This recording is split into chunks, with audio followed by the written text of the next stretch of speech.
Um bom dia para todos e todas, sejam todos bem-vindos, todas bem-vindas a mais um encontro da Teologia Pé no Chão. Um domingo frio aqui em Curitiba, acho que em todo lugar. Uma semana fria e chuvosa. A Irene está aqui. Oi, gente.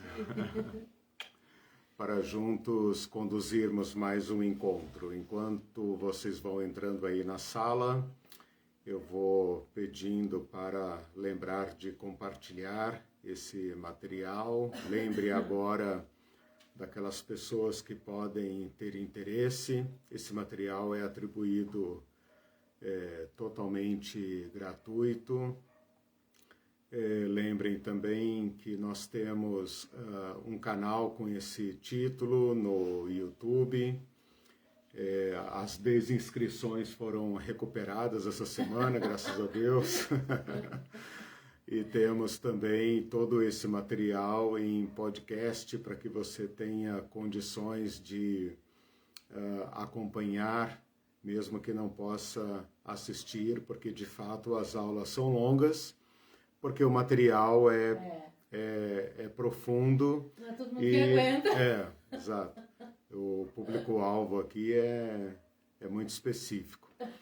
Mas são assuntos que requerem uma abordagem aprofundada, porque aquilo contra o que lutamos também nos assedia continuamente, né? E não seria com uma abordagem simplista, breve, que nós poderíamos desancar estas ideologias que nos assediam tão profundamente e por tanto tempo. Como é que nós poderíamos falar de Jesus e política nesse estado de coisas, né? Se nós tivéssemos tido uma educação política, cristã, política, consistente, nossa postura no mundo seria outra. Mas é em face deste estado de coisas que nós estamos nos opondo, né? É a este estado de coisas que nós estamos nos opondo, e para isso nós precisamos descer um pouco mais fundo. Por isso eu não saberia apresentar esse tema, a não ser extensamente e pacientemente. Espero que você tenha a mesma paciência também de seguir, ouvir, tirar dúvidas e mudar os fundamentos do nosso ser cristão no mundo, né? Bom, feita essa propagandinha do curso e do canal, e essa defesa do meu ministério, do nosso ministério, eu retomo então o nosso estudo. Nós estamos estudando Jesus e a política. Dividimos a abordagem em 4 partes, mas é sempre bom lembrar que essa separação é meramente didática, meramente para nós compreendermos. No mundo real, no mundo onde Jesus viveu e onde eu e vocês vivemos, todas essas relações se dão ao mesmo tempo. Então nós temos que pensar na sociedade como um emaranhado de relações, e todas as relações, até a relação entre mãe e filho, é uma relação de poder. Então veja como nós temos que desvendar nossas relações, né? E isso é um pouco difícil, porque nós fomos treinados para não enxergar estas relações. Então, lembre-se que ao tratarmos da aula de hoje, no que nós estamos falando de Mateus 20, falando de poder-servitude, tudo aquilo que nós estudamos até agora estão presentes e entrelaçados. O que eu quero dizer com isso? Que o poder romano está em pleno vigor, todos aqueles sistemas de poder estão vigendo sobre o povo. Juntamente com isso, todas as instâncias judaicas, o poder religioso, o poder do templo, o poder do sinédrio, o poder das autoridades judaicas, das diversas escolas, da lei de Moisés, Junto com isso, as reações populares, que vão desde a violência até a alienação, né? E todas aquelas nuances que nós estudamos de resiliência e violência, né?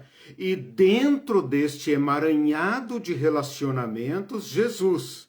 Estou insistindo nesse ponto porque nós temos a tendência de pensar Jesus como um ente isolado, que ou levita em cima das situações e que não suja a mão, né, com este mundo. Né? Então é assim que os cristãos interpretam: meu reino não é deste mundo, como se Jesus tivesse um certo nojinho, né, de lidar com as situações humanas.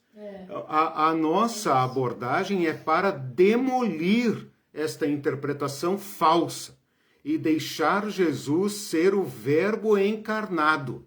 E ele não pode ser o Verbo encarnado a menos que ele mergulhe fundo neste emaranhado de relações humanas, de dramas, de conflitos, de disputas humanas. Quando Jesus se movimenta na Palestina, na Galileia, pelo Rio Jordão, quando ele vai para Decápolis, quando ele vai para Gadara, quando ele passa por Samaria, quando ele vai ao templo, todos esses sistemas que nós estudamos até agora estão funcionando simultaneamente. Então, cada movimento de Jesus é um movimento político, dentro de uma gama de relações políticas. Eu sei que é chocante, né? Parece que eu estou profanando Jesus Cristo, né? Mas não fui eu que trouxe ele do céu para se meter nessa encrenca que ele veio, né? Ele veio, e ele veio da forma como veio. Então nós estamos, na verdade, aceitando Jesus, o Jesus real, não o Jesus inventado, o Jesus fake, né? O Jesus real, o Jesus que lida com as questões reais da vida. E é bom a gente deixar claro que a gente não está falando de política partidária, sim, que Jesus escolheu escolheu César, se tivesse o César e um outro candidato. Não é disso que a gente está falando. A gente está falando de política no sentido geral. No sentido geral, amplo, no sentido, exatamente, bem observado. Porque nós aqui no Brasil, nós modernos, fomos treinados para pensar que política é partido, né? E aí isso confunde a nossa cabeça. Então, bem lembrado. O que eu tenho falado desde as aulas de apresentação, né, e falei aqui agora até, por exemplo, de mãe e filho, é que todas as nossas relações são relações de poder. Se você tem dúvida disso, veja como as crianças começam a disputar os brinquedos e disputar seu espaço, né? Por que toda sala de aula tem o valentão? Porque são relações de poder, né? Quem pode mais, grita mais alto, né? Manda quem pode, obedece quem tem juízo. Então, as nossas relações, para além das formalidades e das instituições, são relações de poder, né? Então, essa teia de relações tende a ser invisível. O que nós estamos fazendo nesse curso é desvendá-las. Então, numa rua, num condomínio, num local de trabalho, no trânsito, né? Tente pensar em todas essas sociedades, todas essas associações, todas essas relações como relações de poder. Por que uma pessoa se impõe no trânsito, por exemplo? Ele acha o quê? Que o carro dele paga mais IPVA, IPTU não, né? IPVA. Por que um vizinho se arroga um direito que ninguém lhe deu, né? Então, treine a mente para pensar neste tecido que nos envolve. Porque senão a gente vai devolver Jesus para as nuvens, né? E se você entender isso que nós estamos dizendo aqui, então você obrigatoriamente terá que pensar em Jesus como um ser político, sem profaná-lo, porque a política não é profana. A política é o mundo da humanidade. E se Deus amou a humanidade, Deus ama a humanidade, então Deus tem a ver com a maneira como nós nos relacionamos. Né? Isso é muito importante para a gente desespiritualizar, né? Desmistificar o Evangelho. Né? Senão o Evangelho passa a ser coisa de domingo. Né? O que vocês estão fazendo aqui? Vão para a escola, né? Vão assistir seus cultos. Né? Porque é lá que se fala de Evangelho. Evangelho não tem a ver com a segunda-feira. Né? Então é por causa disso que nós estamos insistindo nesse ponto. Bom, eu chamo-os então de volta para a segunda e última aula daquela nossa abordagem do texto que eu considero o texto central, né? Eu o elegi, você pode concordar ou não, mas para mim ele tem razões para ser o texto da síntese da vida, ação e palavra de Jesus a respeito do poder, que está em Mateus capítulo 20, versículos 20 a 28, com seu respectivo texto paralelo, que é Marcos 10, 35, 45. Eu vou me guiar por Mateus 20, mas você pode me acompanhar por Marcos 10, isso se chama comparação de versões. Aliás, comparação de versões não, análise sinótica. Comparação de versões é quando você compara diversas versões da Bíblia, né? No caso aqui eu estou usando a revista atualizada, abreviada como ARA, né? Almeida Revista e Atualizada, mas você pode ler em qualquer outra Bíblia. Bom, nós dividimos esse texto em 3 partes, ou 2 partes, como queira. Qual, então? Eu estou usando a ARA, que Mateus 20. Mateus 20. 20, de 20 a 28. Nós dividimos esse texto em 2 partes, né? Eu ia dizer 3, mas na verdade são 2 partes. A primeira parte vai do versículo 20 ao 23, a segunda parte do 25 ao 28, e você percebeu aí que eu pulei o versículo 24, porque ele funciona como um elo de transição, não elo de ligação, né, professora? Elo de transição de uma sessão para outra. Na primeira sessão nós temos um conflito, no versículo 24 nós temos uma reação ao conflito que oportuniza a intervenção de Jesus para então sintetizar, como eu defendo, tudo que ele ensinou sobre relações de poder, ok?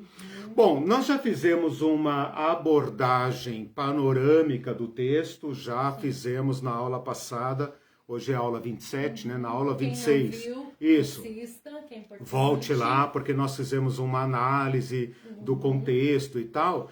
E hoje, então, eu proponho, e acho muito importante, um aprofundamento desta abordagem, agora num nível mais exegético, mais minucioso, para que, a partir deste texto, agora, então, para as próximas aulas, nós analisemos outros textos bíblicos, preparando, então, para a reta final do curso, que são as propostas de aplicação prática, né, claro, às áreas da vida, né, baseado sempre no modelo de Jesus. Então, se prepare que nós estamos indo para o pega total, né? Bom, para aprofundar, então, esta perícope, né? Este texto de Mateus 20, de 20 a 28, eu vou fazer uma rápida abordagem da primeira parte, porque ela apenas mostra o conflito e ela mostra aquilo que nós já sabemos. Vós sabeis que, ou vocês sabem que, né? Então, a primeira parte em que Tiago e João perdem os primeiros lugares é o estado normal de coisas. São as pessoas buscando posições de honra, posições de poder, os primeiros lugares, e isso corresponde àquilo que Jesus vai falar no versículo 25, vocês sabem que, né? Então, ó, é como se Jesus estivesse dizendo, isso que os seus amiguinhos aqui, parece a professora, né, da 4ª série, isso que seus amiguinhos fizeram é aquilo que vocês sabem que, né? Que ele fala no versículo 25. E então vai introduzir o novo. Eu vou gastar a maior parte da aula falando sobre o novo, não sobre aquilo que nós já sabemos que. Não é o partido, né? Gente. Por favor. Bom, sobre a primeira parte, eu queria destacar rapidamente, então, né? Ficou claro? Eu vou falar rapidamente sobre a primeira parte, sim, que é versículos 20 a 23, para gastar a maior parte do tempo nos versículos 25 a 28. Sobre a primeira parte, eu queria destacar o seguinte: o clima interno do grupo, o clima do ambiente do grupo de Jesus. É um grupo que está se deslocando da periferia para o centro. O que quero dizer? Está vindo da Galileia para Jerusalém. Jesus já está presente com esse grupo cerca de 3 anos, né? E esses 3 anos podem ser entendidos como um crescendo, como se Jesus estivesse preparando esse seu grupo íntimo, o grupo dos discípulos, que envolve os 12 e mais uma patota bem grande de gente que vinha com ele da Galileia para Jerusalém, inclusive a mulherada, né, diversas mulheres que seguiram Jesus para Jerusalém. E nesse inédito, né, a presença de mulheres num grupo de homens, né, todos como discípulos de Jesus, então já é um grupo desconcertante, né? E na medida em que esse povo vem da periferia para Jerusalém, você pode pensar num aumento de tensão, né? O grupo de Jesus está preparado para um grande desfecho. Por quê? Porque não apenas está caminhando para encerrar 3 anos de preparação, né? Como também esse último ano do ministério de Jesus foi um ano em que ele começa a falar mais intimamente, mais diretamente sobre o seu ministério. E ele começa a falar de morte, que dá a entender para os discípulos, não para nós. Nós entendemos que Jesus morreu na cruz para nos salvar. Os discípulos não sabem nada sobre isso. O que eles pensam é que a chegada de Jesus em Jerusalém vai precipitar uma descarga de violência. E esta violência tem a ver com uma tomada de poder. Então, o grupo de Jesus está numa tensão política muito elevada. Esta tensão política, então, que circunda o ministério de Jesus e a caminhada do grupo para Jerusalém, convém aqui também falar que se trata de uma festa da Páscoa e que a Páscoa não tem nada a ver com o corpo de Jesus, com Santa Ceia, com Semana Santa, também não tem nada a ver com chocolate, etc. Para o grupo de Jesus não tem nada a ver com isso. A festa da Páscoa é uma festa política. Desculpa, gente, mas tem que falar, né? A festa da Páscoa é uma festa política. Por que é política? Porque comemora a libertação de um povo, comemora a derrota de uma potência militar. Então, nós é que religiosizamos a Páscoa, e tudo bem, a Páscoa tem um sentido transcendental, mas o primeiro sentido da Páscoa não tem nada a ver com religião, tem a ver com política.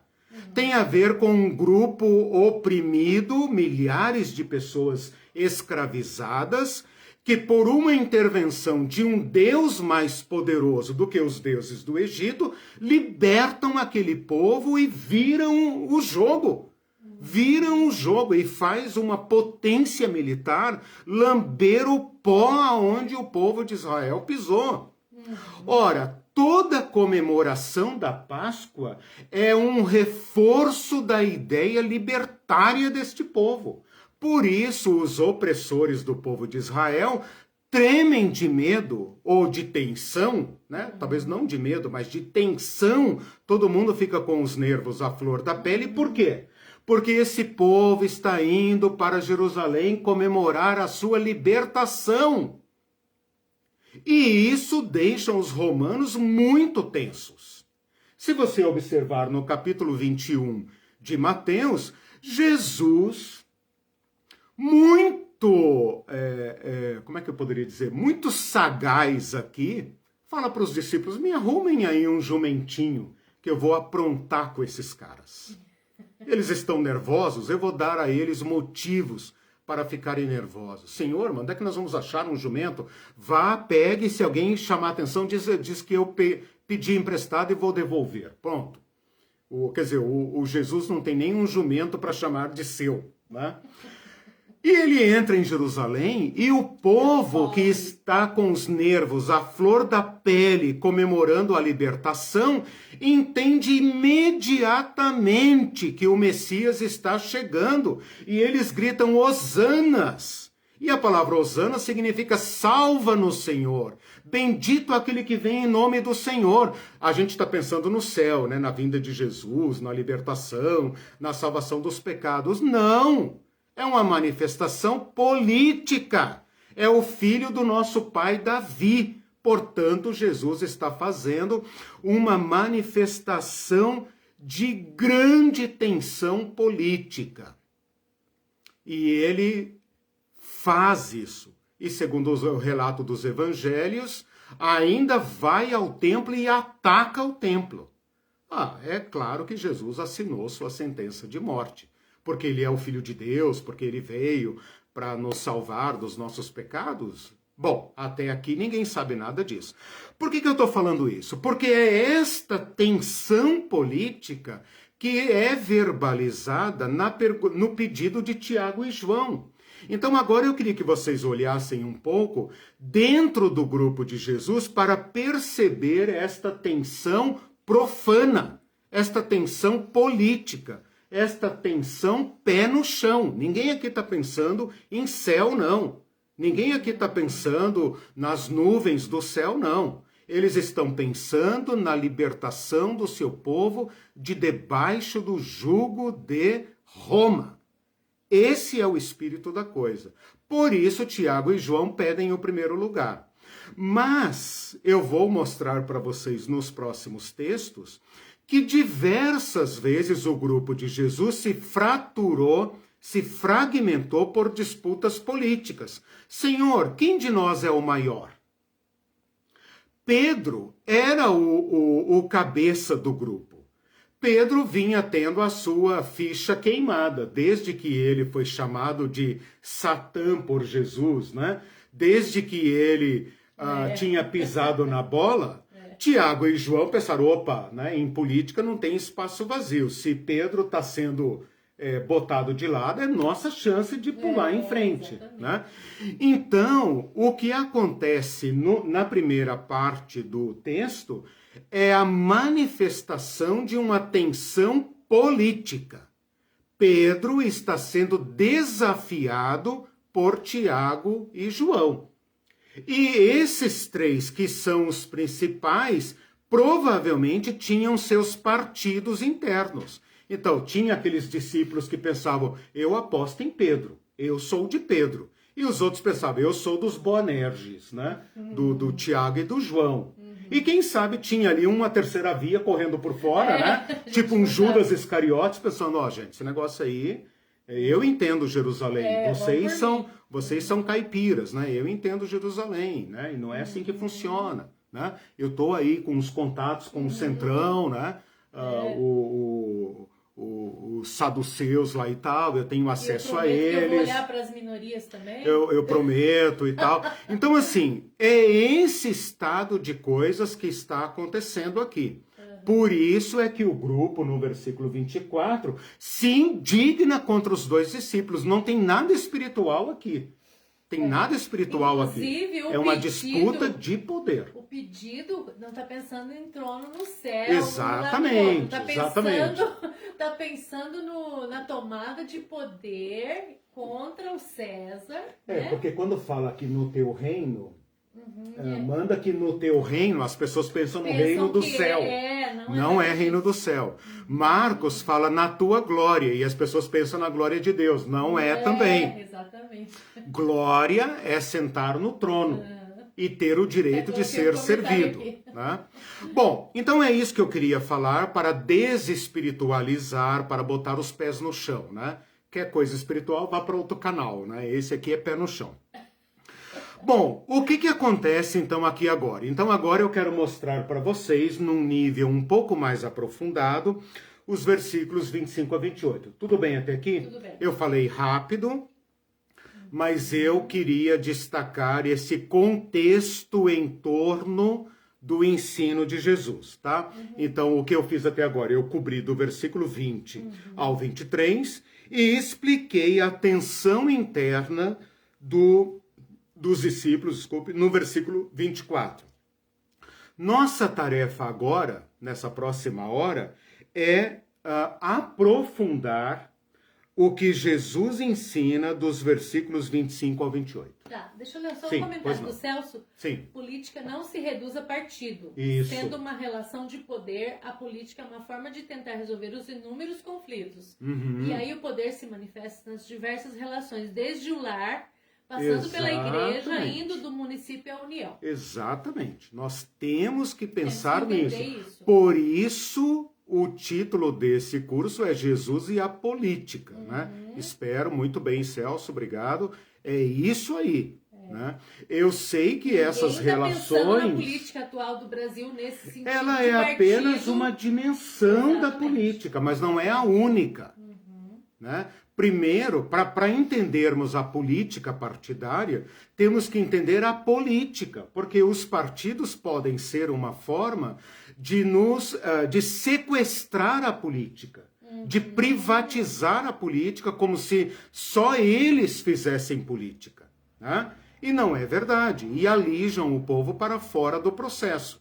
Por isso que o brasileiro odeia política, a política para ele é só apertar o botão da urna, né, ou marcar o xizinho lá na cédula impressa e auditada, né? Exatamente, exatamente. Então, nós temos que visibilizar as nossas relações políticas. Sim. E isso não é piorar as relações, é enxergar a sua problemática. Né? Então, o Celso tem toda a razão. Quando a gente fala aí, o marido é o cabeça da mulher, não sei o quê, nós estamos pensando a igreja, a família em termos políticos. Né? Isso tem implicações políticas. Né? O que é a Lei Maria da Penha, senão um instituto legal de defesa desta hierarquia política, né? Machocrata. Né? Machocrata é bom. Machocrata, né? Machocracia. Bom, vamos lá então, dos versículos 25 ao 28. O versículo 25, então, vai mostrar o antimodelo. Jesus vai enquadrar os discípulos dele, Tiago e João, e os outros 10 que se indignam. Então, os 2 que verbalizam o pedido e os outros 10 que se indignam estão todos enredados numa organização de poder, numa organização política, de relações políticas. No versículo 25, Jesus vai descrever este modelo que é o sabido, o zero e vezeiro, né? Essa expressão existe, né? Já me aprovaram aí, como sendo o antimodelo. Então eu estou agora analisando a subperícope, né? A segunda seção, do versículo 25 ao 28, desmembrando da seguinte forma. Então pode anotar aí. Versículo 25 descreve o antimodelo. Por que eu estou chamando de antimodelo? Porque ele é negativado por Jesus. Jesus é que vai dizer, vocês sabem como as coisas são. Tanto é que vocês sabem que vocês estão aí reproduzindo esse estado de coisas. No versículo 26 a 27, ele estabelece um novo modelo. Ele reprova o modelo tradicional, o modelo comum das sociedades. Ele fala, não será assim entre vós. Pelo contrário. Então, ele nega o antimodelo. Aliás, ele estabelece esse modelo anterior como sendo contrário, faz a inversão, a antítese completa, enfática, não será assim entre vós. Bastaria para a gente entender que ele é contra. Mas ele vai além. Pelo contrário. E então estabelece um novo modelo que é absolutamente inédito. Mesmo que as pessoas pudessem entender o que ele está falando. A prática deste novo modelo é absolutamente inédita e eu vou argumentar a respeito disso. Porque todos os manda-chuvas do mundo, né, se sentem representantes de um poder maior, né? Por isso Deus tem que estar sempre envolvido na política, por isso o Estado laico é tão odiado, né? Porque todo poder, a gente fala que é na Constituição, que é na Carta Magna, que é dentro das 4 linhas e tal. Mas no fundo, a gente não confia nisso e a gente quer um poder transcendental para dar substância aos nossos atos, né? É assim que é. Por isso o marido é o cabeça da mulher porque Deus mandou, porque é assim que é. Sempre é Deus que mandou. Sempre é Deus que manda fazer desse jeito. No versículo 28, Jesus estabelece aquilo que eles não sabem. Então, a gente poderia pensar essa segunda sessão, da seguinte forma.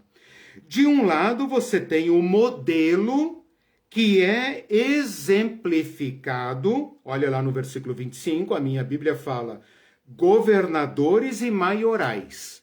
Então, de um lado, você tem esta âncora, este modelo fundamental do exercício de poder no mundo, que está encabeçado pelo cume da pirâmide. Quem é que está lá em cima neste modo de exercer o poder?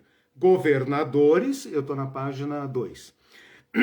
Governadores e maiorais. Ali, natureza do poder dos reinos do mundo.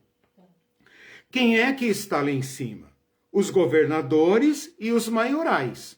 Como que eles exercem o poder? Dominando e exercendo autoridade em cima dos povos.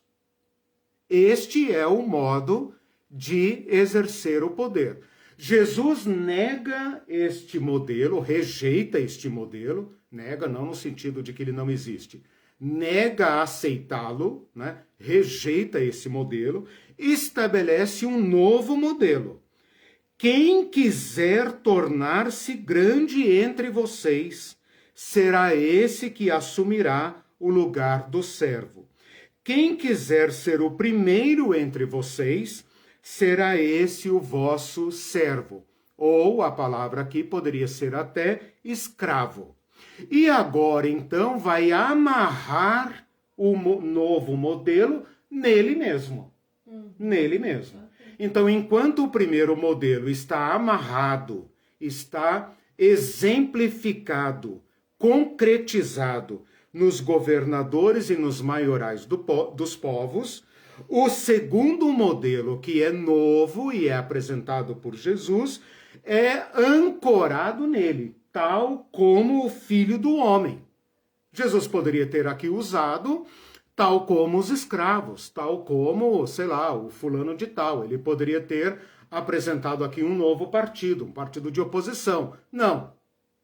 O modelo, o antimodelo em relação ao mundo, né? E o modelo do reino de Deus é tal como o Filho do Homem, que não veio para ser servido. De novo, reprova o poder do vós sabeis. Por quê? Porque os primeiros lugares é o lugar de ser servido. É o lugar onde se assentam os governantes e os maiorais para serem servidos.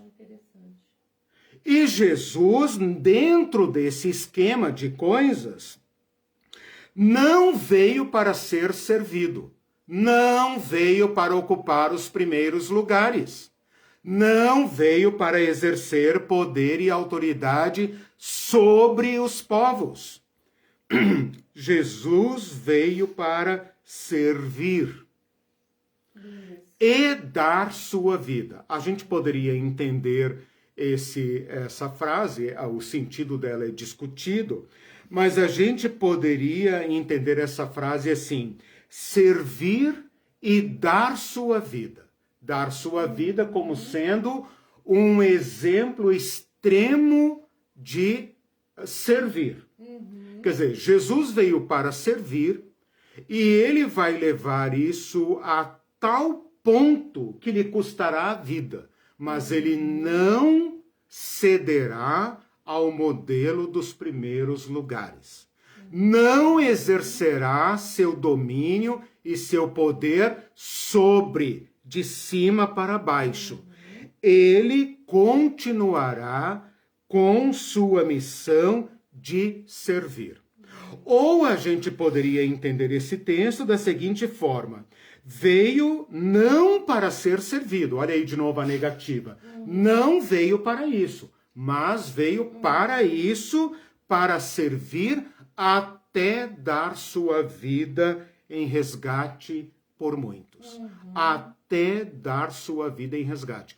Então, o serviço de Jesus é tão radical e ele está tão determinado na sua missão no veio para, não veio para, veio para. Os crentes falam tanto em propósito, né? Deus tem um propósito, a minha vida tem um propósito, vida com propósito, igreja com propósito.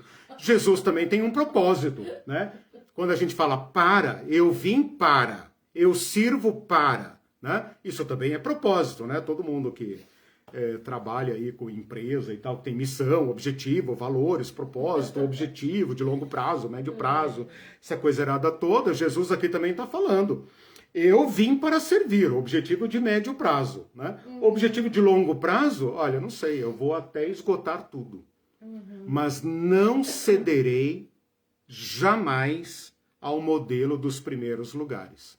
Portanto, este texto está contraditando o estilo e o modelo do poder como nós o conhecemos, até ao extremo radical de custar a vida do próprio modelo. Jesus é um modelo do novo de relações de poder. E ele próprio o assumiu na sua forma radical. Quando ele fala tal como o Filho do Homem, ele está chamando tudo para si. Eu sou o modelo. Não vim para ser servido. Vocês querem sentar à minha direita e à minha esquerda para me servir? Sim, claro, é melhor servir um do que servir um monte, né? Mas se eu sento no segundo e no terceiro lugar, porque o primeiro é de Jesus, eu não vou disputar com ele, né? Não, eu dependo dele para sentar no primeiro e no segundo lugar, né? Mas em compensação, os outros 10 vão nos servir. Eles que lutem. Eles que lutem pelos lugares vagos, porque depois de ocupar os 3 primeiros, tem o quarto, o quinto, o sexto. Eles que lutem. Mas eles vão ter que nos servir, porque nós servimos o Mestre. Né? E Jesus está dizendo, vim tal como Filho do Homem, que não veio para ser servido, mas para servir até o extremo radical. Os discípulos aqui poderiam ter desistido, né? Mas eles ainda pensaram, a Bíblia não narra, né, a reação deles, mas Jesus consegue colocar este corte radical, né? Eu quero que vocês entendam aqui a radicalidade do modelo de Jesus. Sim. E agora, feita esta análise da segunda sessão, eu queria analisar com vocês agora, ponto a ponto, o que é que Jesus está rejeitando e o que é que Jesus está recomendando. O que é que ele está dizendo não categórico, não enfático. Não é assim, não, mas veja bem tal. Não será assim entre vocês. Não tem lugar comigo.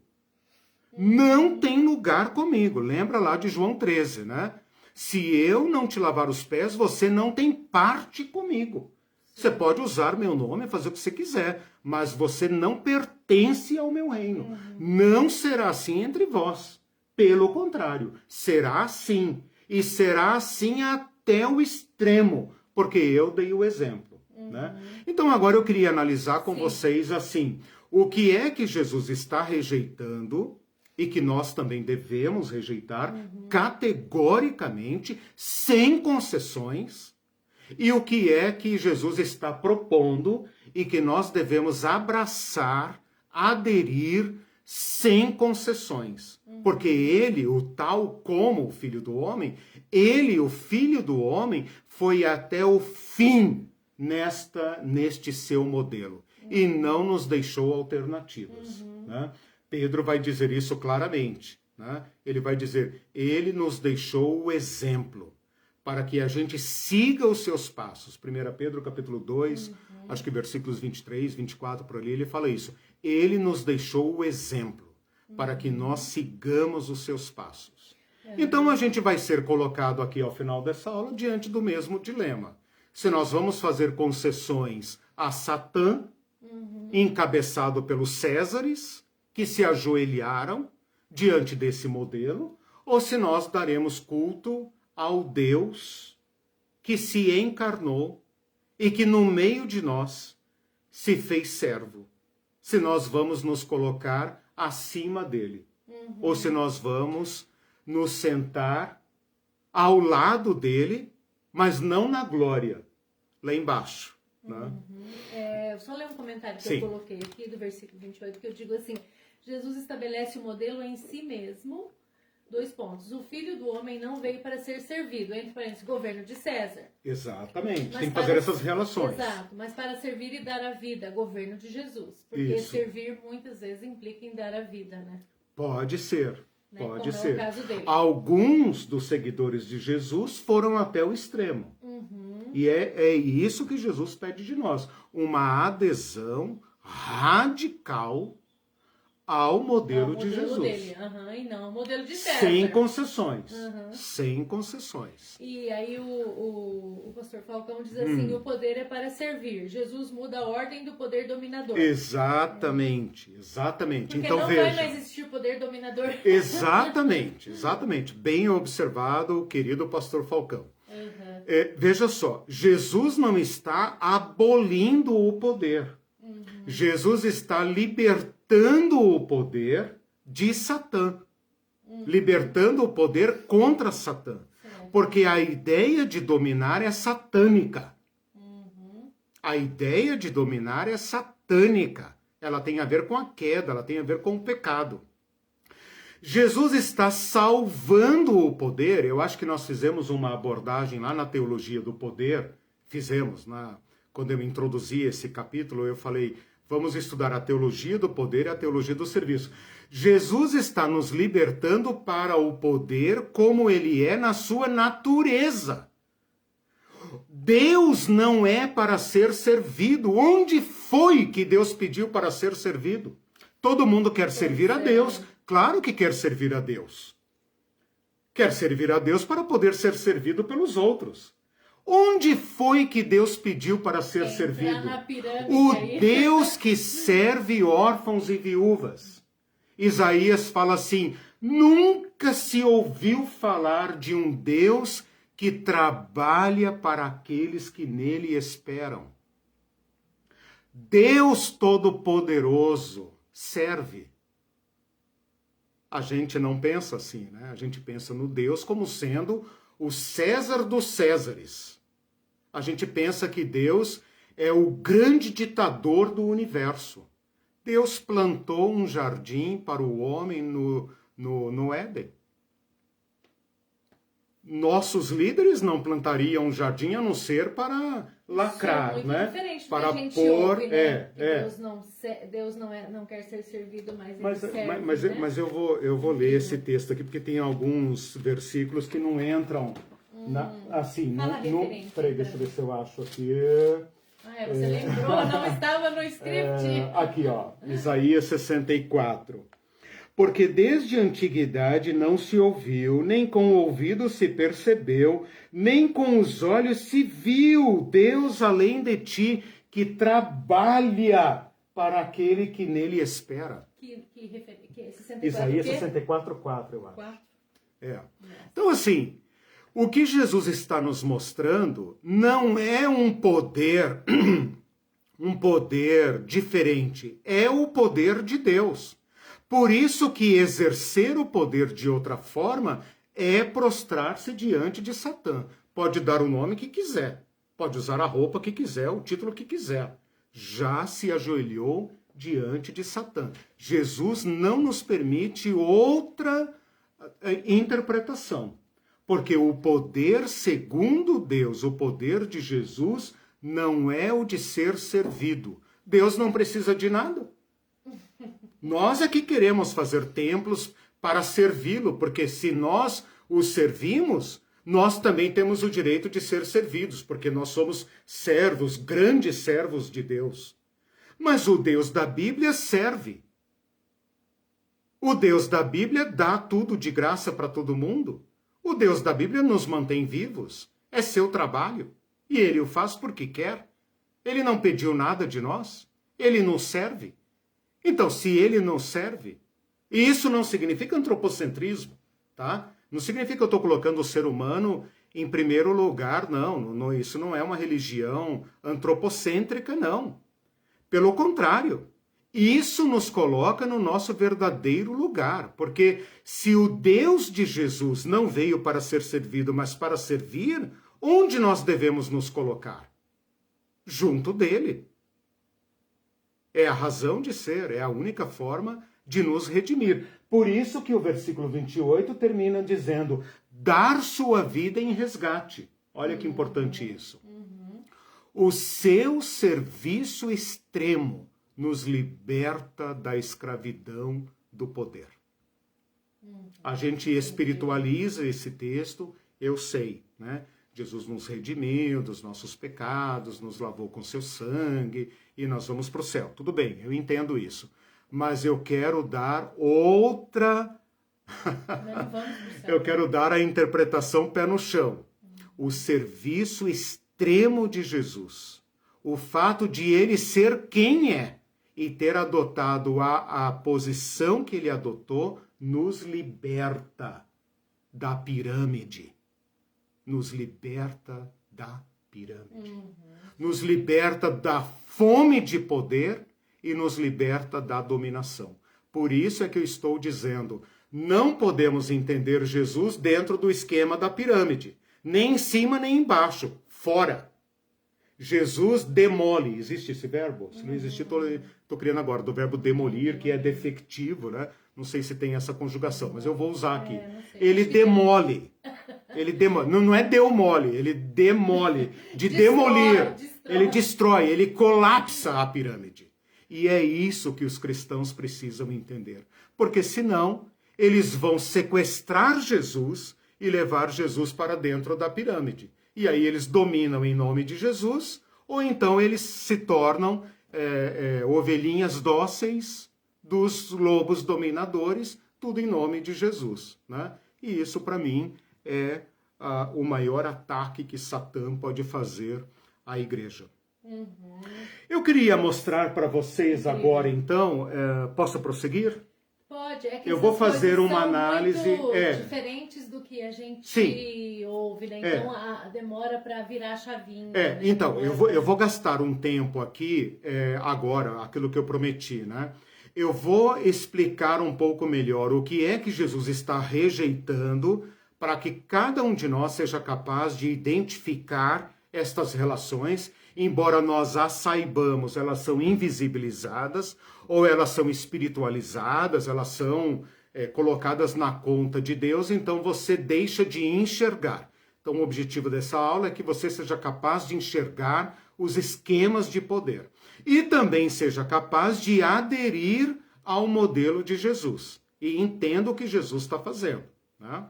Então vamos lá. Eu queria chamar a atenção para algo que não fica claro na nossa Bíblia em português, porque nem todo mundo tem condições de pesquisar o grego, nem tem essa obrigação. Essa obrigação é nossa, dos mestres, dos pastores, dos pregadores, de não trazer o gregório e o latinório e o hebraóico para o púlpito, para se exibir, né? Mas apenas para enriquecer a compreensão. Quando Jesus fala, versículo 25, sabeis que, ele não tem que explicar nada, ele só tem que falar assim, olha em volta, né? É assim que o poder é exercido.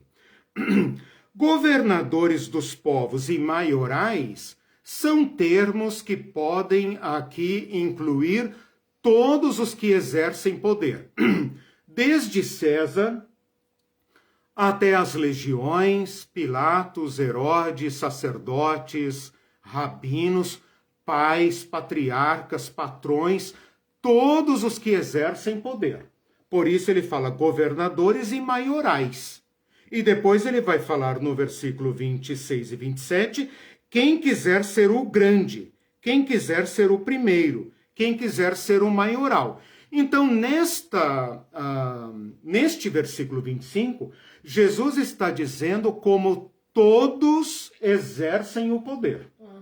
Eles podem até sofrer o poder de alguém que está acima deles. Mas todo mundo, desde César até o Pai, exerce o poder desta forma, de cima para baixo. E você pensa, tá, mas peraí, cara, você não está exagerando? Então agora eu queria destacar para vocês a palavra, os verbos usados aqui, tá? Na minha Bíblia tá, dominam, governadores dos povos dominam. E os maiorais exercem autoridade. Queria pegar esses dois verbos, dominar e exercer autoridade, que no grego é um verbo só, né? E em português foi desdobrado em duas palavras, exercer autoridade. Não é o mesmo verbo. Em grego é uma palavra única. São dois verbos. Sim. Eu vou falar sobre eles agora. Tá. Só que em português é obrigado a colocar exercer autoridade. Sim. Nós não temos uma palavra, por exemplo, se eu disser autorizar, né? Apesar de ter esse sentido etimologicamente, eu estou falando outra coisa, né? De dar poder, eu autorizo, né? Eu dou, eu reconheço em você autoridade para isso, mas não é nesse sentido aqui. O que fica escondido aqui e que eu preciso destacar para vocês é a maneira como esses verbos foram construídos em grego. A palavra aqui para dominar é exousia. Exousia é a palavra grega para autoridade. Autoridade, tá? Exousia. Ele vai transformar essa palavra exousia em verbo. Exousiazo. Esse o no final mostra que a palavra é um verbo. Então, a palavra autoridade ele transformou em verbo, que em português seria exercer autoridade. Tá, tudo bem, exercer autoridade. Jesus tem autoridade, Deus tem autoridade, eu lhes dei autoridade, beleza, tá? Só que aqui eles colocam antes do verbo uma preposição, katá, que significa de cima para baixo. Então tem uma conotação aqui negativa no modo como esse poder é exercido. Então em grego fica assim, katá exousiazo, que é exercer a autoridade de cima para baixo. Não precisava. Por quê? Porque toda a autoridade que você olhar no mundo é exercida de cima para baixo. Mas aqui, na maneira como está para nós em grego, tem uma carga no de cima para baixo. Bem específico. Né? Bem específico. E o outro verbo é kyrio, da onde tem a palavra kyrios, que é senhor. Então, assenhorear-se. Essa palavra kyrio é transformada em verbo kuriazo, né? Que é exercer senhorio, assenhorear-se. E esta palavra em português está absolutamente esvaziada, Porque a palavra Senhor em português, embora nós a usemos, né, para cima e para baixo, a gente até chama qualquer pessoa formalmente de Senhor, já me chamam de Senhor por causa dessa minha cara de, né? Mas essa barba grisalha, esses cabelos grisalhos, né? Já impõem um certo respeito, de modo que as pessoas me chamam de Senhor, e daí você fala, não me chama de Senhor, por favor, né? Eu tô naquela fase, assim, de aceito ser chamado de Senhor ou não aceito, né? O que eu quero dizer é que a palavra Senhor, na nossa língua, em português, né? Não vou dizer aí em inglês, em outras línguas, parece que tem outras formas, né, de se referir a Senhor, Lord, né? Que é reservado e tal. Mas, em português, a palavra Senhor é uma palavra oca. É uma palavra que não tem peso nenhum. Não é assim no grego. Essa palavra era reservada para os grandes.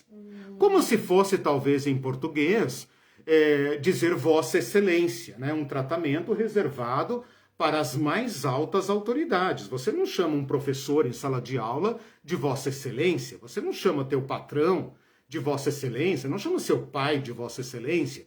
Então, Vossa Excelência talvez correspondesse àquilo que nós temos aqui, curio, né? Exercer autoridade, exercer senhorio, né? E aqui também o verbo tem o katá na frente, que significa exercer senhorio de cima para baixo. Estes verbos só ocorrem aqui e em Marcos no texto paralelo. Portanto, o Novo Testamento reserva estas palavras para um modo de exercer poder de forma negativa, condenável. Não ocorre em nenhum outro lugar a não ser aqui. E vou quebrar esta minha própria regra para mostrar duas exceções. Então, eu quis dizer que não ocorre em nenhum outro lugar para poder mostrar como elas são excepcionais. Então, recapitulando, elas ocorrem aqui em Mateus e em Marcos. E em Atos 19 e em 1 Pedro 5. Então, segura aí. Esta palavra katekurieo, a palavra exercer senhorio sobre, significa assenhorear-se, tomar, né? Este verbo katakurieo, que significa exercer senhorio de cima para baixo, ocorre em Atos 19, 16, naquele episódio dos filhos de Seva, 7 homens que vão expulsar o demônio de um homem possesso.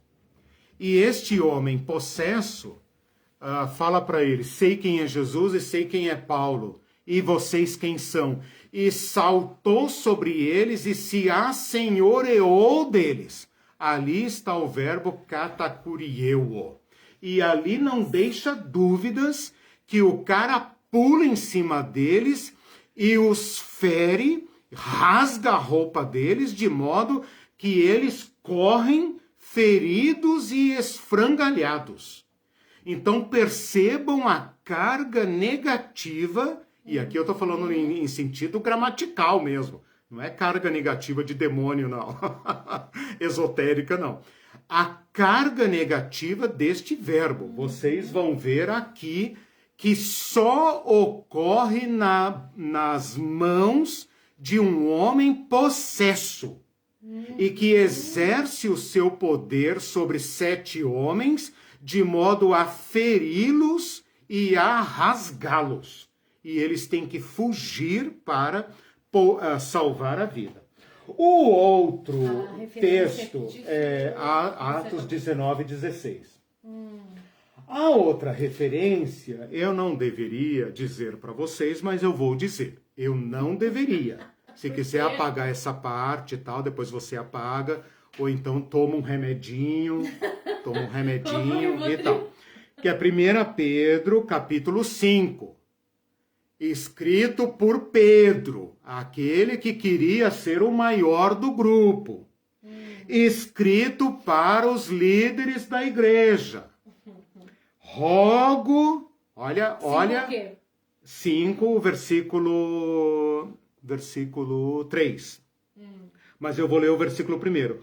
Olha o que o primeiro Papa, né, o príncipe da igreja, o chefe da igreja, fala para os pastores da igreja espalhadas pelo mundo. Rogo não é palavra de alguém que tem autoridade, né? Rogo, pois, aos presbíteros que há entre vocês, eu presbítero como eles. Não deu carteirada, né? Não falou, vocês são presbíteros, mas eu sou o arce não sei o quê, né? Eu sou o super e tal, eu sou o apóstolo do Senhor e tal, né? Aliás, quem inventou essa nomenclatura de cargos e etc, foram os donos da igreja, né? Porque todas essas palavras, apóstolo, bispo, diácono, etc, poderiam ser traduzidas e livrar a igreja da hierarquia, tá? Eu tenho um curso sobre isso lá no meu canal, sim. Igreja de Atos e Ações, em que eu traduzo todos esses títulos para destruir a hierarquia da igreja. Testemunha dos sofrimentos de Cristo. Aquele que é grande sofreu. E ainda coparticipante da glória que há de ser revelada. Não é a glória de César, é a glória de Cristo. Né? Pastoreiem o rebanho de Deus que há entre vós, não abaixo de vós, entre vós, não por constrangidos, mas espontaneamente, como Deus quer, e Pedro sabe muito bem o que Deus quer, não por sórdida ganância, mas de boa vontade, nem como dominadores. Katakurieo. Não como dominadores dos que vos foram confiados. Não pertencem a vocês. Foram confiados a vocês. Não como dominadores, não como katakurieo, mas antes tornando-se modelos, tal como eu, disse Jesus. Eu, que entre vocês sou modelo, e que não exerço meu poder contra vocês ou sobre vocês, mas entre vocês, como modelos do rebanho. Logo que o Supremo Pastor se manifestar, vocês receberão a coroa da glória. 1 Pedro, eu li do versículo 1 a 4 e destaquei o versículo 3. Não, é 1 Pedro. 5, de 1 a 4, 3. Eu quis mostrar esses textos apenas para mostrar o grau de reprovação de Jesus e do reino de Deus contra esta forma de exercer o poder. Então eu espero... no sentido negativo, de como não deve. Ela sempre é negativa. Ela sempre é negativa. O que as pessoas, nós cristãos, né, vamos falar de nós, o que nós não entendemos é que quando Jesus fala de autoridade e poder, é a autoridade dele e o poder dele. Jesus não nos deu o poder de César. Porque o poder de César, quem pode dar é Satã. É isso que as pessoas não entendem. Elas pensam assim, Jesus deu poder, Jesus deu autoridade. Só que elas esquecem que tem esta conversão do poder. Não será assim entre vós. Não será assim entre vós. Pelo contrário, será assim. Então, Jesus nos ensinou como é que se exerce a autoridade. Toda a autoridade foi me dada nos céus e na terra. Então, agora eu vou impor. Não vou. Eu vou estar entre vocês. Muito importante, né? Jesus vai chegar para Paulo e vai dizer, Paulo, por que me persegues? Por que me persegues, Paulo? Quem é Paulo para perseguir o Supremo Pastor? Mas Jesus está com o seu povo e ele fala, Paulo, por que me persegues? Este é o nosso Cristo, que com toda a sua autoridade e poder está com o pequeno rebanho e é perseguido junto com o pequeno rebanho, podendo chamar 12 legiões de anjos e esculhambar com Paulo. Ora, se Paulo ficou cego só de ver a glória do crucificado, Jesus não poderia fulminar Paulo e toda aquela bandalheira e fazer a igreja sentar no trono? Mas essa seria a igreja de Satã, não seria a igreja de Jesus. A igreja de Jesus recebe poder. Vocês receberão poder ao descer sobre vós o Espírito Santo. É o Espírito... Não, é o poder de César, pelo amor de Deus. Essa é a questão. É que na nossa cabeça, por isso que aquela observação do pastor Falcão foi importante lembrar. Quando a gente fala em poder, não precisa nem descrever que tipo de poder que é. É o poder dominador. Porque é o único que nós conhecemos. Jesus está dizendo, não, o poder não é assim. Vocês que o corromperam. Os seus grandes que o corromperam. Eu vim lhes mostrar o verdadeiro poder. Aquele que Deus instituiu lá no Éden, lá no primeiro homem, lá no reino de Deus. Lá, quando o próprio Deus planta um jardim. Quando o próprio Deus vem falar com um ser humano. Este poder é que Cristo veio trazer. Bom, com isso, então, eu falei sobre o que Cristo está dizendo não. Agora eu quero apenas dizer, né? Vou parar aqui um pouquinho, fazer um freio de arrumação, né? E quero falar então o que é que Jesus está propondo. Tá? O Bruno Guilherme diz assim, dominadores e suas teologias dominionistas. Exato. Então, essa teologia dominionista é o glacê do bolo de uma igreja imperialista. Exatamente. Que não contente em exercer o poder brutal internamente, porque a igreja se tornou, as igrejas, de um modo geral, obviamente, né? Estou me dando aqui o direito de generalizar, porque é possível generalizar. As igrejas exercem um tal tipo de poder tão descomunal que não basta agora exercê-lo internamente. Por que os crentes estão indo para o poder secular? Por que os crentes estão invadindo as esferas do Estado laico? Porque o poder, segundo Satã, não pode ser contido. O poder, segundo Satã. Por que há abusos de poder? Por que toda autoridade abusa do poder? Por que até o pai abusa dos filhos? Por que o homem abusa da mulher? Por que o patrão abusa do empregado? Porque é da natureza do poder não reconhecer limites.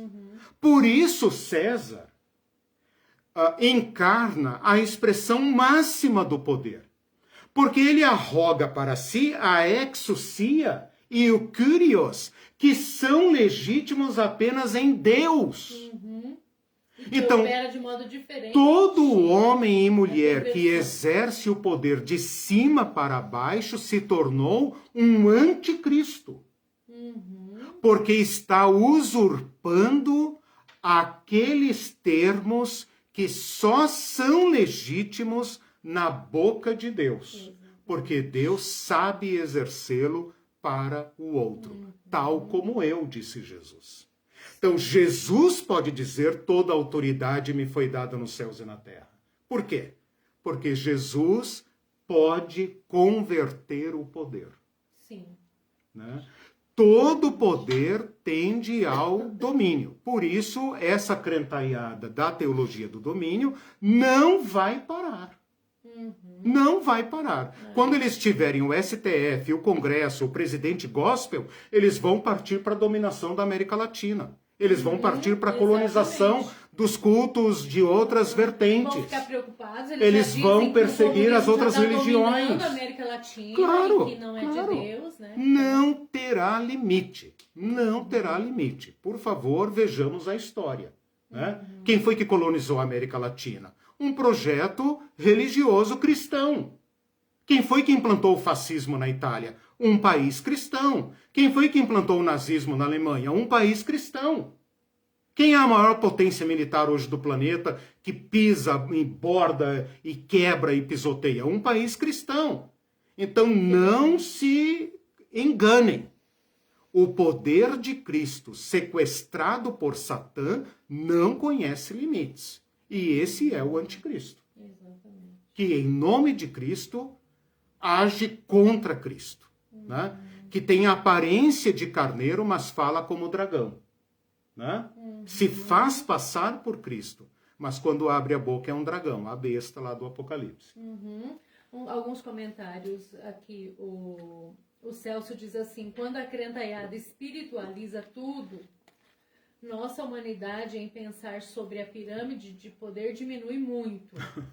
Até Exato, Paulo disse para o imitarmos, porque ele imitava Jesus. Exatamente. Não o Jesus Deus Todo-Poderoso, Exatamente. mas o Jesus homem perfeito, consciente de tudo, inclusive da política e das relações de poder. Exato. E o Israel de Oliveira diz assim, resumindo, não existe autoridade espiritual no sacerdócio humano. Não existe, a não ser a de Cristo. A de Cristo. Que é servir. Que é o serviço. Que é servir. Né? Agora eu queria falar, para não deixar dúvidas, embora é claro que eu estou suscitando aqui muitas perguntas, mas nós vamos esclarecer isso nas próximas aulas. Só um pouquinho. Eu queria falar que quem não assistiu o curso de Poder Domínio, sim. Que tem lá no canal, tem e é muito Teologia interessante. do Domínio. Eu percebo que agora muitas pessoas estão falando começaram a falar. Isso. Começaram a falar, mas você foi o primeiro que começou a dizer, aqui no Brasil pelo menos, falar sobre isso. E agora o assunto está até nas mídias. Eu vi que saiu até uma reportagem sobre isso. Mas tem um curso, mini curso mesmo, gente, 4 aulas. Não é que eles falam que é mini, né? E é 15 aulas. Tá em podcast, tá lá no canal, Teologia do Domínio, vale a pena assistir. Eu queria agora, então, chamar a atenção para o modelo de Jesus, versículos 26 e 27. Não é assim entre vocês, pelo contrário. É muito interessante pensar que os grandes exercem poder sobre os povos, portanto é um poder massacrante, e o poder de Jesus é entre vocês. Começa nas relações interpessoais. Agora, olha só, quem quiser tornar-se grande entre vocês será o seu diácono. A palavra aqui é diácono. Será esse o que vos sirva. E depois, versículo 27. Quem quiser ser o primeiro entre vocês, será esse o vosso doulos, escravo. O que nós precisamos entender aqui é o seguinte. Primeiro, uma primeira coisa, preste bastante atenção, eu não estou tergiversando nem dourando a pílula, mas eu preciso fazer esses esclarecimentos, porque senão os poderosos dentre nós vão nos escravizar, né? Então pensem vocês, nós estamos aqui numa pirâmide, lá em cima está César, abaixo de César, Pilatos, Herodes e tal, todo mundo vai mandando uns sobre os outros, até lá embaixo os escravos. Se Jesus tivesse pego esse povo que anda com ele, ansioso por libertação, e dito para eles, vocês estão aí remediados, né?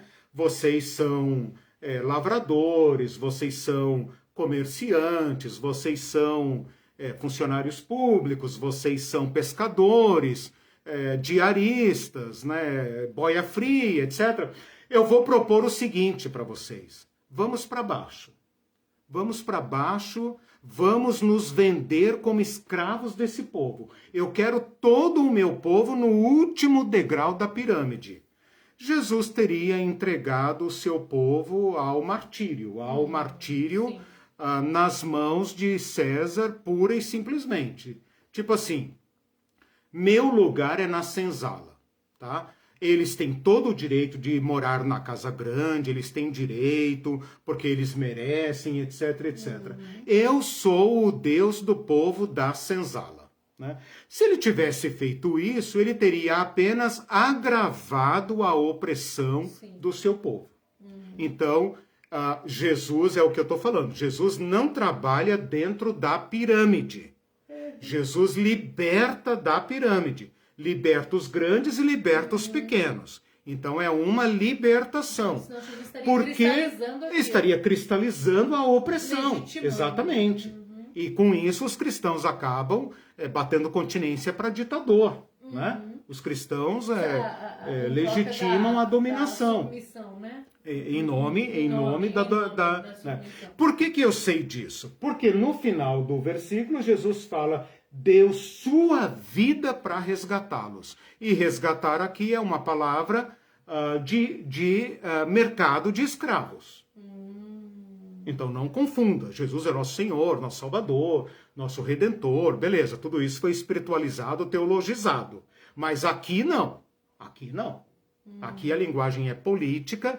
Jesus falou de servos e de escravos.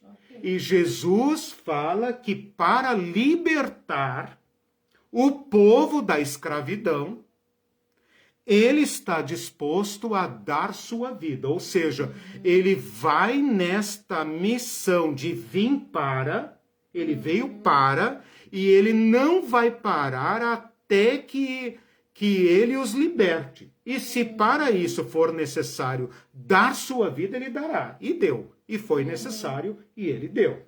Portanto, não se trata de colocar o povo de Deus na senzala de César. Porque isso não seria libertação. Certo. Seria libertação da alma. Né? E é isso que os senhores... É isso que os senhores diziam para os escravos negros aqui na colônia. Que é a libertação da alma. Sirvam com seus corpos, porque suas almas foram redimidas. Sejam bons escravos. Né? E ainda usaram Jesus para isso. Uma segunda coisa que eu preciso falar rapidamente é o seguinte. O diácono, não estou falando da igreja, tá? Por favor. O diácono e o doulos do mundo de Jesus não corresponde à escravidão moderna. Então nós estamos acostumados a ouvir falar, né, com a escravidão racial que foi inventada pela Europa no século XV, XVI, que foi transformar toda pessoa de pele negra em escravo. Isso é uma escravidão inédita na história da humanidade. Isso nunca aconteceu. Tanto que eles escravizaram até nobres, até reis, rainhas e príncipes, só porque tinham a pele negra, foram transformados imediatamente em escravidão. Não é assim no mundo antigo. No mundo antigo você tem servos e escravos, até doutores, até intelectuais, filósofos, professores, médicos, advogados. Né? Você tem pessoas de, às vezes, maior poder intelectual do que seu próprio senhor. Então, o escravo do mundo de Jesus não corresponde ao escravo da era moderna. Isso é importante. Não significa que o escravo está numa posição honrada dentro da pirâmide. Mas significa que não é o escravo do mundo moderno, ok? Quando Jesus fala do diácono e do doulos, é interessante que a igreja espiritualizou o diácono, transformou o diácono num cargo de poder, mas esqueceu, assim, estrategicamente, o título de doulos, né? Paulo fala, eu sou apóstolo e doulos, né? Os crentes ficaram com o apóstolo, mas esqueceram o doulos. O que Jesus está dizendo aqui é o seguinte: na nossa comunidade, entre nós, até o primeiro, até os grandes fazem as funções necessárias para libertar.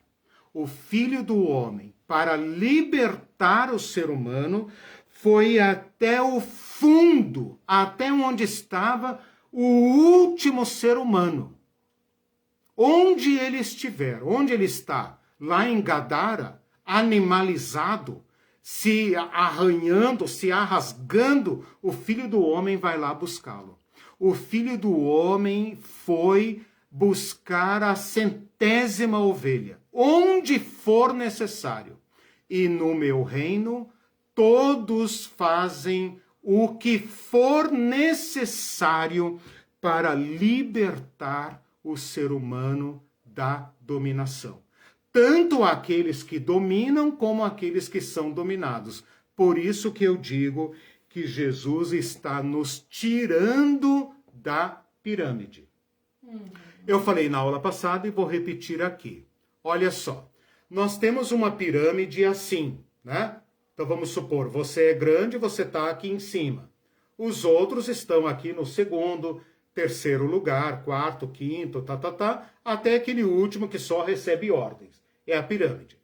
Se Jesus está falando para o grande assumir a função mais baixa, significa então que a pirâmide inverteu, né? Como é que eu vou fazer uma pirâmide aqui invertida? Inverteu, né? Uma pirâmide invertida, ou seja, agora aquele que é o chefe se torna o mais baixo e todos os outros se tornam seu senhor. Pergunto, será que é isso que Jesus fez? Você tem dois polos de poder, o de cima e o de baixo. Deixa eu colocar aqui, né? O de cima e o de baixo. Jesus inverte a pirâmide. Então agora aqueles que estavam embaixo vão para cima e aqueles que estavam em cima vão para baixo. Inverteu a pirâmide. Faz muito sucesso hoje aí no mundo secular e até nas igrejas, né? Chamar o chefe, né? O chefe de servo de Deus, né? Servo de Deus, né? Então, assim, pretensamente, aqueles que nos governam se autodenominam servos, né? E às vezes é mera formalidade, porque não é servo coisa nenhuma, a estrutura é piramidal, só o título que mudou. Ou então o polo foi invertido mesmo, e aqueles que nos governam se tornam nossos escravos. Então é aquele pastor que está infartando, se matando, tendo colapso, se demitindo, caindo, porque ele se tornou servo de uma comunidade infantiloide que agora vai arrancar o couro e a pele do cara porque é ela que paga o seu salário. Exatamente. Jesus está libertando todos desse estado de coisas. Porque se o primeiro assume o último lugar, o primeiro assume o último lugar, o primeiro assume o último lugar, o primeiro assume o último lugar, de modo que gente, todos... o vídeo não tá falhando, é isso mesmo. É, isso mesmo. De modo que todos vão se encontrar entre. Só podemos romper a igualdade se for para servir e buscar esta pessoa para cá. Como que um cristão deve agir, então? Como Cristo espera que nós ajamos? Tratando aqueles que se colocam acima de nós como nossos iguais em dignidade e tratando aqueles que a sociedade coloca abaixo de nós como iguais em dignidade. Portanto, os cristãos subvertem a pirâmide ao tratar os deuses como iguais. César não é o Senhor. César é apenas um governante. Não precisa maltratá-los. Quando ele faz o bem para a sociedade, nós seremos o primeiro a honrá-lo. Honra quem tem honra. Beleza. Mas nós nunca o trataremos como alguém acima de nós. E aqueles que a sociedade trata como escravo, que tem que sentar lá embaixo, nós o traremos à mesa do Senhor e nós os trataremos como iguais. Nesse sentido, o reino de Deus se tornou uma sociedade alternativa, completamente alternativa. Então, Jesus está repudiando um modelo e estabelecendo outro. Como funciona esse outro modelo? Eu sou liberto por Cristo de toda dominação. Meu coração não deseja mais o poder. Por que eu queria o poder? Para me proteger. Me proteger de quem? Dos outros poderosos. Sim, eu estou uma guerra de poder, liberto por Cristo. Ele lavou os meus pés. Ele me deu dignidade. E, portanto, agora eu tenho uma nova identidade. E eu sou servo, sim, de Cristo.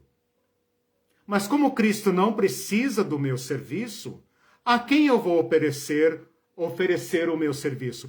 Àqueles a quem Cristo serviu. Então eles se tornam meus senhores? Não.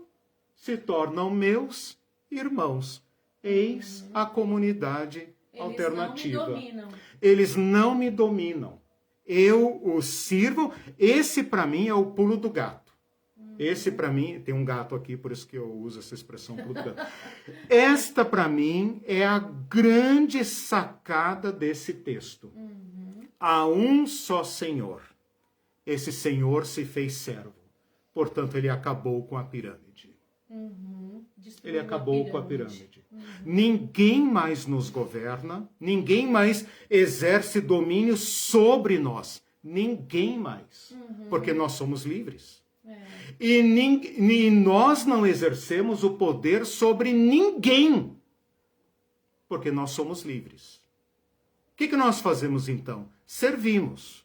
Mas quando eu sirvo você, meu irmão, minha irmã, até ao extremo necessário que seja, você não se torna meu senhor, nem minha senhora. Porque eu me fiz seu servo. A minha vida espontaneamente a dou. Exato. Só se pode fazer servo o livre. O escravo não se fez escravo, ele foi escravizado. Porque ninguém se escraviza espontaneamente. Jesus Cristo veio servir porque ele o quis. Porque ele é amado pelo Pai. Por isso o Pai me ama, porque eu dou a minha vida. Então, meus irmãos, o belíssimo nesse texto, que eu acho que só o Espírito de Cristo pode nos revelar, nos libertar, é isto. Que o único Senhor legítimo se fez servo, se abaixou e lavou os pés de todos nós e deu sua vida por todos nós. Lavou os meus pés, mas também lavou os seus. Deu sua vida por mim, mas também deu sua vida por vocês. Portanto, ele nos igualou. Ele acabou com a pirâmide que nos divide. Ele nos igualou. Por isso, Paulo pode dizer, em Cristo não há mais homem nem mulher, nem estrangeiro, nem patrício, nem escravo, nem livre, nem senhor, nem nada. Ele igualou a todos. O que nós fazemos então agora? Olhamos para o lado e vejamos. Se o nosso irmão está inflado, inchado, achando que ele é alguma grande coisa, nós vamos tratá-lo de modo que ele seja liberto. Liberto. E volte a ser um simples humano. Libertem seus pastores. Deixe que eles sejam homens e mulheres normais. Libertem seus chefes. Deixe que eles sejam pessoas normais. Libertem seus maridos, libertem seus pais, libertem suas mulheres. Deixe que eles sejam normais. Não exijam que eles sejam super. Mas também não domine ninguém. Se você olhar para o lado e ver que seu irmão está se prostrando diante de você, está beijando a sua mão, está lhe tratando com honra, abaixe-se rapidamente e o eleve, como Pedro fez, como Paulo fez. Não se ajoelhe diante de mim. Eu sou homem como você, eu sou mulher como você. Por favor, não me trate com títulos. Não me reserve, não me sirvam, por favor, não me sirvam, deixe-me servi-los. Ah, mas aí eles vão acabar comigo. Não vão, eles não são meus senhores. Eu é que me dou a eles, eles não têm controle sobre a minha vida.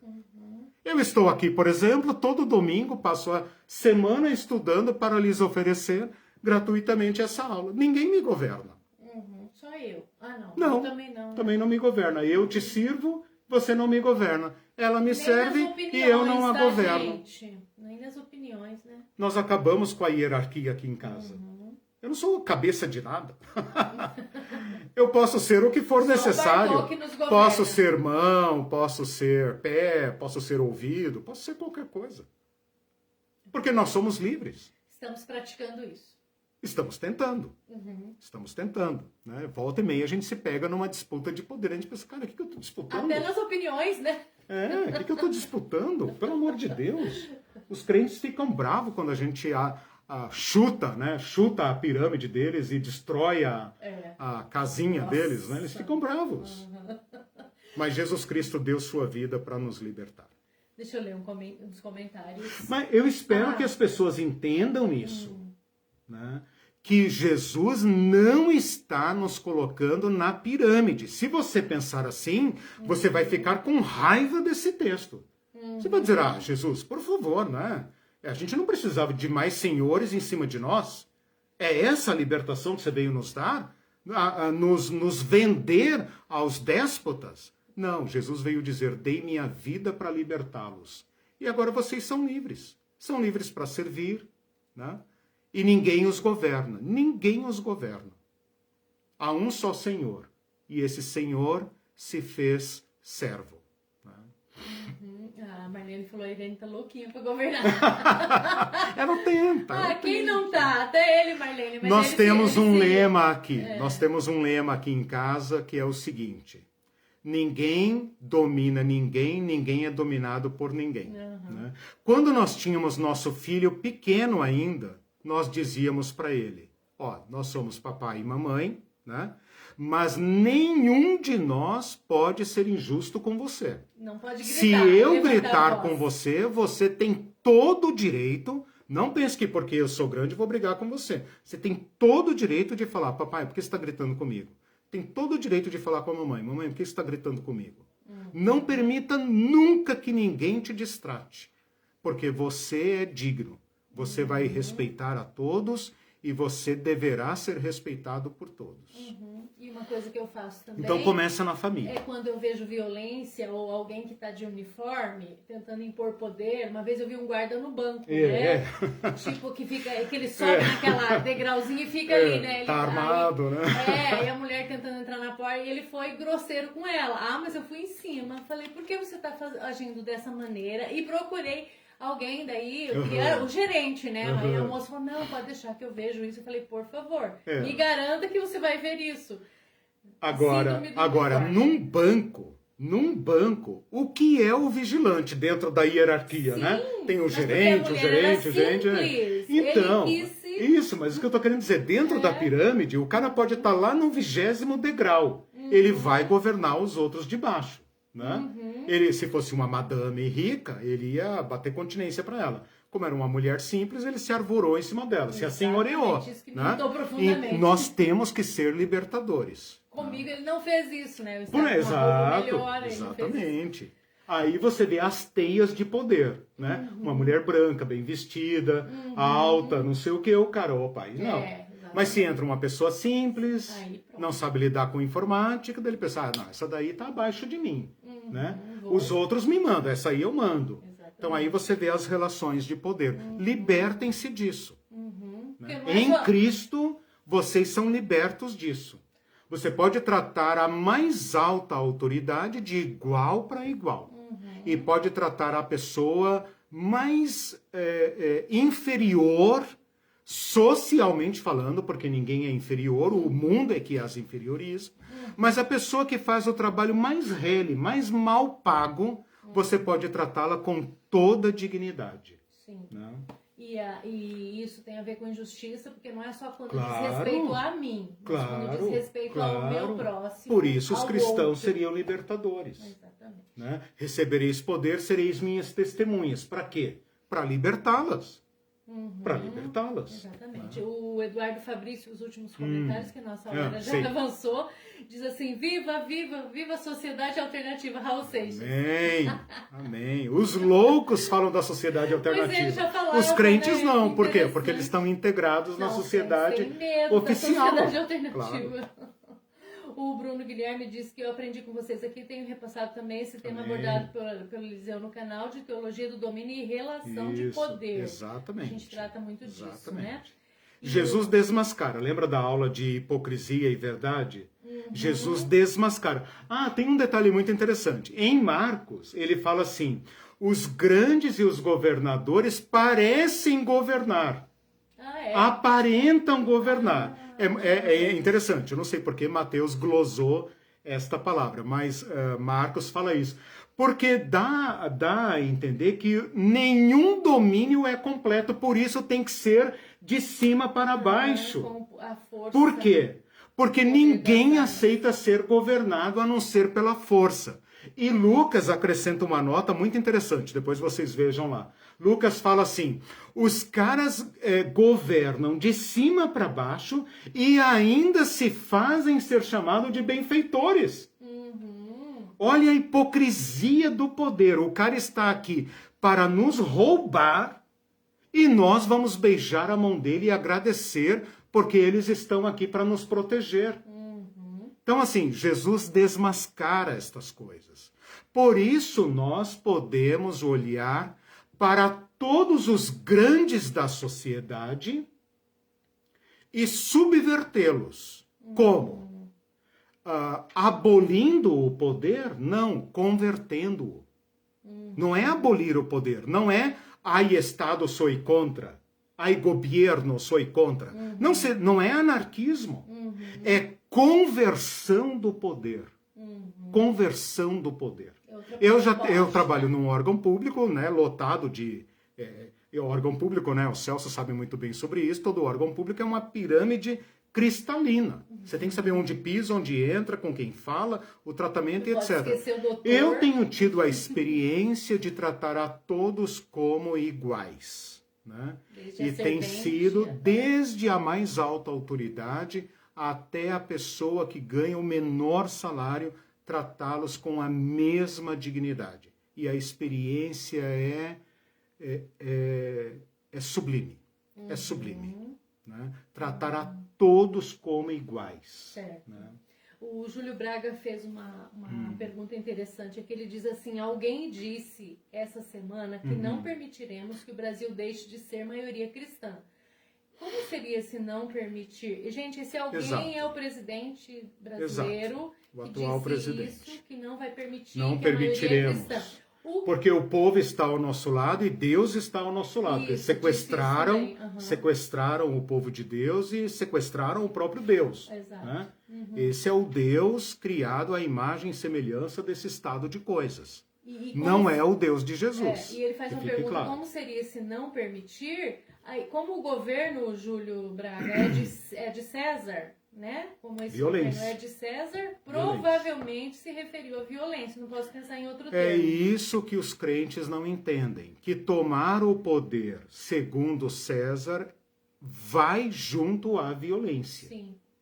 Vai junto à violência. Não e tem gurus e gurus aí evangélicos para defender o uso da violência. Então vocês decidam hoje a quem vão servir. Das armas, né? Exato. Vocês decidam hoje a quem vão servir, né? Vocês vão se encaixar na pirâmide porque vocês têm esperança de serem honrados, de sentar, tudo bem, não vou sentar no primeiro lugar, no segundo, mas vou sentar no quinto, no sexto, no 10º, mas sempre vai ter alguém abaixo de mim. É aquele filme do Poço, né? Eu não tô lá em cima comendo as iguarias, mas eu tô aqui, eu não tô lá no do centésimo, né? Entendeu? Lá embaixo ficam os outros, eu não tô nem aí, né? Jesus acaba com isso. É a sociedade alternativa. Mais uns comentários. Sim. Aula esclarecedora do Antônio Graças César. Bruno Guilherme, aqui em casa eu não governo nada. Sempre vi isso, principalmente quando eu tô lavando os pratos. Mas os crentes têm aquela piadinha do eu não sou cabeça, eu sou o pescoço e tal. Não deixa de ser uma guerra de poder. Ainda, é verdade. Que a mulher que manda. Ainda estão pensando dentro da pirâmide. Ainda a mulher está lutando para obter o poder, né? Exatamente. Ainda está na pirâmide. Exatamente. Então, não é o seu caso, Bruno, eu só me lembrei, desculpa. O Júlio Braga também brincou e disse assim, Irene, eu perguntei à minha esposa quem manda aqui em casa. Ela mandou eu dizer que ninguém. Legal. Que esperta, hein, Júlio? Ela mandou Puxa vida, dizer. tá de parabéns. É boa, mandou dizer. Mandou dizer. E ele obedeceu, ele disse. Mas ela entendeu a aula, tá dizendo que não é ninguém, então já tá Mas livre mandou da pirâmide. dizer. Mas mandou dizer. Mandou Tá fingindo, dizer. viu, Júlio? Cuidado. Eu dou aulas particulares, viu, irmão? Pode reservar uma. Vai. Ah, o Bruno diz ainda, síndrome do uniforme é horrível, mas realmente existe. Sim, certeza. Por que os militares usam uniforme, né? Para isso. Emblemas, medalhas, patentes, né? O Celso disse que eu quero tomar poder junto com o gato.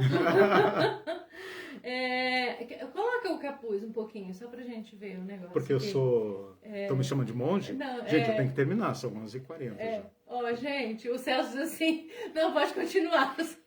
Quer ler esse comentário? Eliseu Coelho do...